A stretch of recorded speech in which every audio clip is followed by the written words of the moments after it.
Utah's bitter cold proving deadly for the homeless. And tonight, Salt Lake City Mayor Erin Mendenhall is taking action to prevent more people from dying. As news specialist Jed Bull shows us, she's helping to add nearly 100 beds to the system.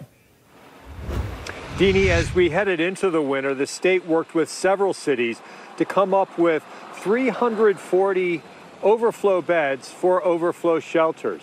And even at the beginning of this month, there were, on an average night, more than 100 of those overflow beds available until the temperatures dropped drastically.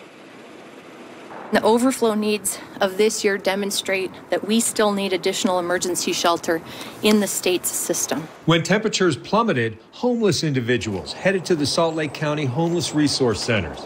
The frigid temperatures led to those beds over the weekend becoming effectively full. Sadly, 5 unsheltered individuals died. Mayor Erin Mendenhall says exposure to the cold was likely a main factor.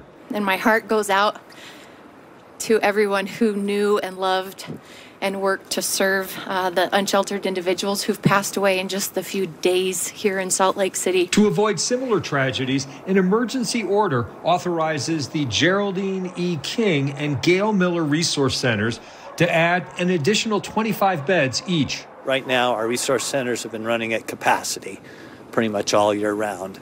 And so it's obvious to me that we need an additional shelter response. The mayors of South Salt Lake and Mill Creek will make similar orders for their overflow centers, creating a total of 95 new overflow beds.